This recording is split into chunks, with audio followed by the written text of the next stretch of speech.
안녕하세요. 함께하는 각자도생 전주프 인사드립니다. 네, 오늘 영상으로 만나시게 될 내용은 제목에서 보시는 것처럼 환자가 나의 치료에 불만을 느낄 때 내가 어떻게 대처를 해야 되는가, 또 마인드 컨트롤을 어떻게 해야 되는가, 이런 부분과 관련해서 잠깐 말씀드리고자 합니다.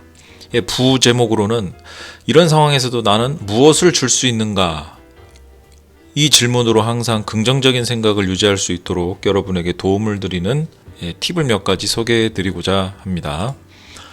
특히 이제 신규 선생님들이 이런 경험을 아마 많이 하시게 될 거예요.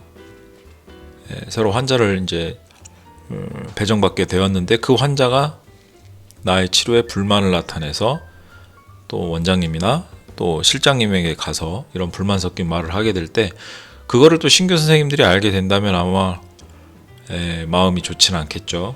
하지만 금방 지나갑니다. 그런 과정은 여러분들이 이 고비를 넘어야 한층 더 단단해진 그런 상태를 더 갖게 되실 수가 있고요. 그래서 신규 선생님들이 알아두면 좋은 팁 5가지를 준비를 했습니다. 첫 번째는 환자와 상담을 하는 가운데서 이제 생기는 일 중에요. 보시는 것처럼 특히 이제 환자의 말에서 부정적인 단어들이 이제 많이 나오기 시작하면 사실 즉각적으로 화제를 다른 방향으로 돌리는 게 좋아요. 왜냐하면 이 경험이 부족한 상태에서 환자와 상담을 하다 보면 환자가 예기치 않은 질문들을 하게 되고 자신의 상태에 대한 비관적이고 또 부정적인 그런 인식을 갖고 그런 것을 직접적으로 말로 표현하는 단어들이 많아지기 시작하면 환자의 상태를 다시 긍정적으로 돌려놓기 위해서 환자를 억지로 설득을 하게 되는 그런 상황이 연출이 됩니다. 그렇게 하다 보면 상당히 근거 없는 얘기들을 할 수도 있고 또 제대로 정제되지 않은 말들이 쏟아져 나오기 때문에 우리가 상담을 하면서 환자의 말에서 이런 부정적인 단어들이 나오기 시작한다, 또 많아지기 시작한다 라고 한다면 즉각적으로 화제를 다른 방향으로 돌릴 수 있도록 노력하는 게 좋습니다. 그럼 어느 방향으로 화제를 돌릴 거냐 하는 점은 그 환자의 인식이나 어떤 병원의 환경에 따라서 좀 다를 수는 있겠죠. 그런 점까지 세세하게 알려드릴 수는 없겠지만 어쨌든 이러한 부분들을 꼭 체크를 하셔야 됩니다. 그냥 부정적인 단어들이 많아지기 시작하는데도 그냥 그렇군요 하면서 그냥 그거를 이 순간을 넘어가려고 모면하다 보면 치료사에 대한 부정적인 이미지가 계속해서 축적이 되고 결국에는 이제 불만으로 표출될 수 있다라는 점 꼭 잊지 않으시면 좋겠습니다. 두 번째는 사실 이 부분도 굉장히 중요한 부분인데요. 일단은 치료사 혹은 환자만을 생각하지 말라는 거죠. 내가 지금 이 사람에게 해줄 수 있는 거는 뭐지? 내가 지금 갖고 있는 테크닉은 뭐지? 나는 뭘 할 수 있지? 혹은 이 환자는 디스크 증상인데 또 어떻게 치료를 해야 되는데 또 다른 병원에서 어떻게 치료를 했더니 효과가 나오질 않았는데, 이렇게 치료사 자신이나 환자만을 생각하지 않고 환자와 나 사이의 간격이 얼마나 되는가, 그 거리감이 얼마나 되는가를 생각하는 게 더 중요하다는 점이죠. 특히 환자가 나의 치료에 대해서 신뢰를 못 갖는 이유 중에 하나도 바로 이 부분과 관련이 있습니다. 나는 정말 환자한테 내가 할 수 있는 모든 거를 다 쏟아줬다고 생각하거든요. 근데 환자는 그렇지 않아요. 환자의 마음은 그렇지 않아요. 그게 차이인 거죠. 만약에 이것을 치료사 선생님이 깨닫고 환자와 나 사이의 간격이 어느 정도인지를 알았다면 자신이 치료하는 양을 조절해서라도 환자와 치료사 사이의 간격을 좁히기 위한 노력을 더 우선순위로 두고 노력했을 겁니다. 사실 환자와 나 사이의 간격을 아는 것, 바로 여기서부터가 환자와 함께 케미가 일어나는 지점이 되기도 해요. 공명이 일어나기도 하고 시너지가 일어나기도 하죠. 그렇기 때문에 그런 거를 라포라고 부르기도 하고요. 그래서 특히 신규 선생님들은 환자를 배정받으면 내가 어떻게 치료해야 되고 이 사람을 어떻게 만족시켜야 되고 이 사람이 예전에 갖고 있던 문제점이 뭐고 이 환자가 나를 대면했을 때 표정이 어떻고 자꾸 거기에만 초점을 많이 맞추게 되거든요.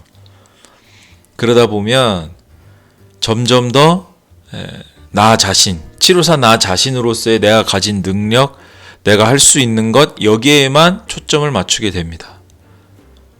그러면 환자와 나 사이의 간격을 어떻게 인식하고 알아갈 수 있는가 하는 점은 결국에는 잘 듣는 것이죠. 잘 듣고 많이 물어보는 겁니다. 많이 물어보고 거기에 나온 답 중에 환자의 니즈가 분명히 있거든요. 환자가 원하는 게 분명히 있어요.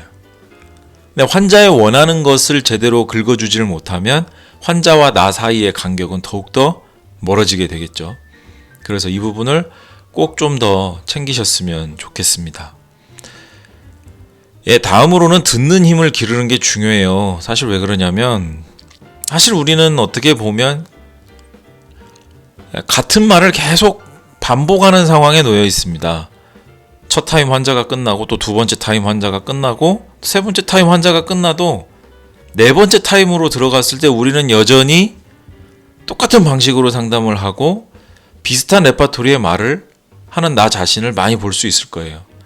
그러다 보면 같은 질문, 비슷한 내용, 환자에게 듣는 내용도 비슷합니다.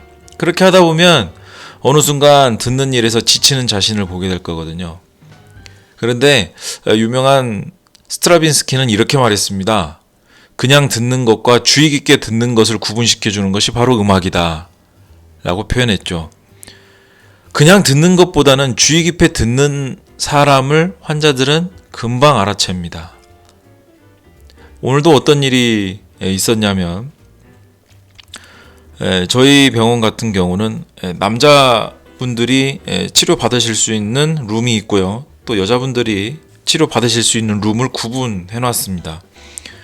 그런데 이제 핫팩을 이제 환자분에게, 남자분에게 전달해 주는 과정에서 그분이 통화하는 내용을 우연치 않게 들을 수 있었는데 그 내용이 상당히 피곤해 보이는 내용이었습니다.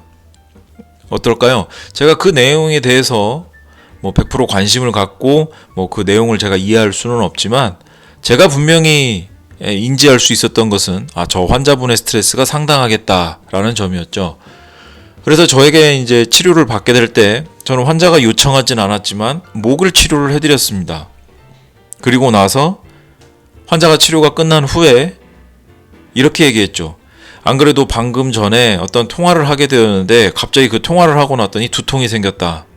그런데 선생님이 내가 말도 하지 않았는데 목을 치료해서 두통이 지금 없어진 것 같다. 물론 어느 정도 우연의 일치가 또 작용을 했다고도 볼 수 있지만 저는 그냥 스쳐 듣는 것보다는 이런 부면에서도 주의 깊게 듣는 것을 좋아합니다. 그렇게 주의 깊이 들을 때 얻을 수 있는 단서들이 많이 있고 환자와 나 사이의 간격을 좁히는 데 많이 도움이 되거든요. 그래서 듣는 힘을 기르는데 노력을 많이 하시면 좋겠습니다. 단지 그 환자가 누워있는 배드를 지나가면서도요, 어떤 환자가 툭 던지는 농담이나 어떤 대화의 소재들은 우리가 그 사람을 파악하는데 상당히 많은 도움을 주는 단서들이 있습니다. 이러한 것들을 꼭 잊으시면 안 될 것 같아요.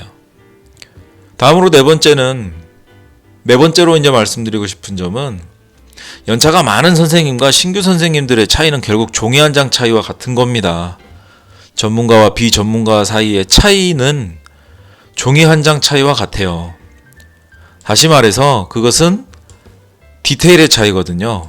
디테일의 차이로 결정되는 거고 결국에 그 디테일의 차이라고 하는 것은 고민의 양과 훈련의 양에 비례하는 겁니다. 얼마만큼 고민했고 얼마만큼 그 고민을 해결하기 위해서 훈련했는가, 이거에 따라서 전문가로 불리기도 하고 비전문가로 불리기도 하겠죠. 신규 선생님들이고 경험이 아직 얼마 없다고 해서 이거를 할 수 없는 거는 아니에요. 경험이 많은 선생님들도 고민 없이 10년, 20년 세월 흘려보내는 선생님들도 많이 있습니다. 그분들을 다 전문가로 부를 것이냐 하는 점은 또 다른 문제죠. 결국에는 지금 이 순간부터, 이 영상을 보시는 순간부터 오늘 치료했던 환자 중에 제대로 치료가 되지 않았던 사람을 떠올려 보십시오. 그리고 그 환자에 대해서 고민하고 그 환자가 갖고 있는 문제점을 해결해 주기 위해서 내가 필요한 건 뭔가, 그리고 그거를 차에서 훈련하는 것. 근데 훈련도 그 양에 따라 비례하는 거거든요. 제대로 된 훈련의 양이에요. 제대로 된 훈련의 양. 그냥 어떤 교육이나 세미나를 듣고 와서 그것을 훈련이라고 말할 수는 없어요. 그것이 완전히 내 것이 되고 내 체형에 맞는 나 자신의 스타일로 그것이 표현될 정도의 훈련, 질 높은 강도의 훈련의 양에 따르는 것이죠. 그래서 아마 병원 내에서도 여러 선생님들과 정말 원치는 않지만 환자들에 의해서 비교가 될 겁니다. 그러나 그 비교되는 거를 부정적으로 보거나 낙담하지 말고, 또 거기에 대한 반감을 계속 키우지 말고, 이런 디테일의 차이로 인식하고 계속 고민하고 계속 훈련하시기 바랍니다. 5번째는 이제 이어지는 내용인데요. 자신이 훈련되지 않았음을 겸손하게 인정하는 것부터가 시작입니다. 내가 어떤 교육을 받았는데, 내가 이제 뭘 좀 할 줄 아는데, 그게 얼마나 중요할까요? 환자들은요, 이 사람이 얼마나 숙련되었는가를 바로 인지합니다. 지금 저희 병원에 신규 선생님이 한 분 와 계시는데요. 저는 우리 선생님한테 일단 환자의 몸에 손을 댔을 때 아주 그 깊은 맛을 내도록 숙제를 내줬습니다. 쉬운 예로 말하면 마사지를 하더라도 단지 몸을 만지는 정도, 그냥 어루만지는 수준이 아니라 이 사람이 손을 대면 쾌감을 느낄 정도, 전율을 느낄 정도의 깊은 맛을 내도록 숙제를 냈습니다. 마치 영화 위플래시에 나오는 것처럼 미치라고 얘기를 했죠. 오늘도 그런 얘기를 했습니다. 저는 계속 이 부면에 대해서 지금 훈련시키고 있어요. 다른 거 안 시킵니다. 이거부터가 기본이거든요. 자신이 훈련되지 않았음을 겸손하게 인정하고요. 환자의 시간과 돈을 갖고 자기 개성대로 자기 작품을 만들려 하는 것은 도움이 안 됩니다. 내가 이런 어떤 스타일을 가지고 내 치료 방법이 제대로 된 치료 방법이야. 물론 이럴 수도 있겠죠. 그러나 환자의 니즈는 또 치료사의 생각과 다를 수 있습니다. 그거를 인지해야 돼요. 나는 분명히 운동이 좋다는 걸 알고 이 운동을 했을 때 환자가 나을 거야 라고 생각하지만 환자의 속마음은 그게 아니거든요. 또 내가 어디 세미나, 정말 도움이 될 만한 세미나에 가서 어떤 특별한 거를 배워와서 이거를 정말 해보고 싶은데 내가 아직 거기에 훈련이 제대로 안 됐어요. 그러면 환자에게 적용을 해야 될까요? 말아야 될까요? 일단은 자기 자신이 훈련을 어느 정도 더 갈고 닦은 다음에 그걸 환자에게 적용을 해야죠. 그 전까지는 자기가 정말 잘 훈련되어 있는 능숙한 기술을 환자에게 적용해서 환자가 빨리 나을 수 있도록 도움을 줘야 되는 겁니다. 그런 측면에서 환자의 시간과 돈을 가지고 자기 작품을 만들려고 하지 마세요. 결국에는 환자의 니즈와 환자의 마음의 생각을 알고 거기에 맞춰서 환자에게 도움을 주는 태도, 그것이 중요합니다. 자, 지금까지 5가지에 대해서 말씀드렸는데요. 사실 이 5가지를 여러분들이, 이 영상을 보시는 분들이 하게 된다면 어떤 현상이 벌어질까요? 바로 이와 같은 현상이 벌어집니다. 이 한자는 쌓을 저라는 뜻을 가진 한자인데요. 한자를 둘로 나눠보면 믿을 신자의 놈자자입니다. 결국 쌓인다는 것은요, 사람의 신뢰가 관련이 된다는 문제거든요. 또 하나는 정말 방금과 같은 5가지를 열거한 것들을 계속 발전시켜 나감으로 환자는 치료사에게 신뢰를 주죠. 결국엔 신뢰를 가질 수 있는 치료사에게 환자가 쌓이게 됩니다. 쌓이게 되어서 결국엔 이 사람이 뭐가 될까요? 결국엔 팬이 되는 것이죠. 자, 이 영상을 보시는 여러분, 환자가 나의 치료에 불만을 느낄 때가 분명히 있을 겁니다. 그렇다면 방금과 같은 5가지의 내용을 꼭 한번 기억해 주셨으면 좋겠습니다. 만약에 여기에 해당되는 게 있다면 정말 다행인 거죠. 왜요? 발전시키면 되는 거니까요. 근데 내가 왜 아직도 환자가 컴플레인이 나오는지를 모르겠다. 난 이해를 할 수 없다 한다면 다시 처음부터 돌아가는 게 좋습니다. 다시 초심으로 돌아가는 게 좋아요. 자, 오늘 이 영상을 통해서 특히 저희 병원에 있는 신규 선생님을 포함해서 지금 현재 신규 선생님으로서 원치 않는 비교를 당하거나 또 환자의 어떤 부정적인 평가로 인해서 낙담하는 분들이 계시다면 이 영상이 여러분들에게 동기부여가 됐으면 좋겠습니다. 적어도 지금 현재 여러분의 자리에서 여러분의 역할은 최선을 다하고 있다고 봅니다. 여러분의 경험과 여러분의 지식으로 여러분의 한계를 뛰어넘는 것은 정말 어려운 일이에요. 다른 사람의 도움이 필요하죠. 이 영상이 여러분들의 한계를 조금이나마 넘게 되는데 도움이 되기를 바랍니다. 그렇게 해서 결국 여러분들의 경험치가 1년, 2년, 4년, 5년이 쌓이게 될 때 여러분들을 따르는 환자들의 수가 점점 더 많아져서 그것이 결국 여러분의 명함이 되기를 진정으로 바랍니다. 네, 끝까지 시청해주신 모든 분들 감사드립니다.